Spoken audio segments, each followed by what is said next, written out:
बता देता हूँ।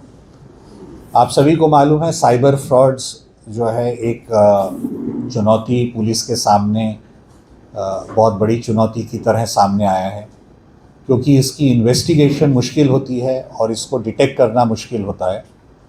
और इसको डिटेक्शन के बाद इसमें इन्वेस्टिगेशन बहुत ही कठिन प्रकार का रहता है, जिसमें टेक्निकल इंफॉर्मेशन और साइबर इन्वेस्टिगेशन की टेक्निक्स वगैरह इसमें सब काम में आती हैं। एक बड़ा रैकेट जो है MBBB कमिश्नरेट की क्राइम ब्रांच टीम यूनिट 4 ने इसका भंडाफोड़ किया है। 12 नवंबर को हमारी टीम्स को खबर मिली थी कि कुछ लोग मुंबई अहमदाबाद हाईवे पर कुछ साइबर फ्रॉड्स की कुछ तैयारी कर रहे हैं। उसके आधार पर जब टीम्स वहाँ पहुँची तो काफ़ी सारे laptop, phones, fake bank accounts, ये सब चीज़ें बरामद हुई। इनिशियली 5 लोगों को अरेस्ट किया गया और उसके आधार पर ये मालूम पड़ा कि ये एक बड़ा फ्रॉड जो है पूरे देश में और विदेश से भी ये चालू किया जा रहा है। इसमें जब और तहकीकात की तो इसमें ऐसा मालूम पड़ा है कि अभी तक 51 केसेस जो है इन लोगों ने देश में अलग अलग राज्यों में 11 राज्यों में 51 केसेस इन लोगों ने अभी तक जो है ये फ्रॉड्स किए हुए हैं।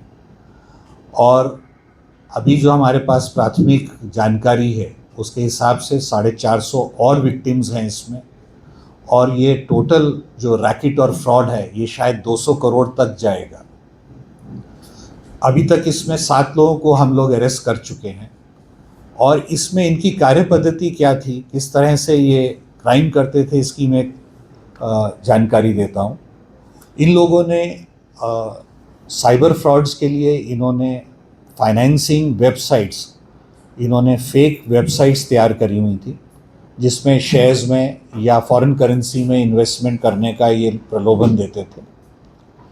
उस साइट्स पे जाके अगर उसमें इन्वेस्टमेंट्स की तो उसके बाद जो है वो पैसा वापस नहीं आता था, वो सिफन ऑफ हो जाता था दूसरे अकाउंट्स में।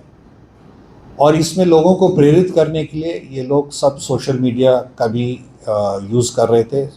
बाकी जो सोशल वेबसाइट्स हैं, इंस्टाग्राम, फेसबुक, वहाँ पे टेलीग्राम, इन सब में उन्होंने अपने चैनल्स या अलग अलग लिंक्स तैयार करके डाले हुए थे। इसके अलावा बहुत सारी डेटिंग और मैट्रिमोनियल वेबसाइट्स, इन पर भी इन्होंने जो है फेक प्रोफाइल्स तैयार की हुई थी। ये डेटिंग और फेक प्रोफाइल्स मैट्रिमोनियल वेबसाइट्स पे जाने के बाद अगर उनका कोई भी विक्टिम कन्वर्सेशन करने के लिए, बातचीत करने के लिए तैयार हो जाता था तो उसको गुमराह करके बाद में फिर उनको ये वेबसाइट्स के ऊपर ले जाया जाता था और प्रेरित किया जाता था कि वो वहाँ पे इन्वेस्टमेंट करें। इस तरह से ऑलमोस्ट देश में 500 विक्टिम्स को इन लोगों ने ठगा हुआ था और अभी ये सारी इन्वेस्टिगेशंस जारी हैं। बाकी की जो स्टेट्स की पुलिस है उन लोगों ने भी इसमें इन्वेस्टिगेशन चालू कर दी है। इन लोगों का सरगना मुखिया शायद दुबई से ऑपरेट कर रहा है। हमने उसका नाम वगैरह निष्पन्न कर लिया है आरोपी को, और विदेश में होने की वजह से उसको कानून के दायरे में लाने की प्रक्रिया चालू है।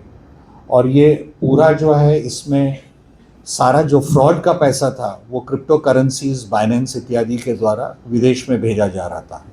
तो इस तरह के महत्वपूर्ण केस जो है क्राइम ब्रांच ने डिटेक्ट किया है। इससे संपूर्ण देश में जो है ये रैकेट जो था ये बंद होगा, ऐसी अपेक्षा है हमारी। धन्यवाद। सतर्क पुलिस टाइम में बने रहने के लिए चैनल को लाइक करें, शेयर करें, सब्सक्राइब करें एंड कमेंट करें।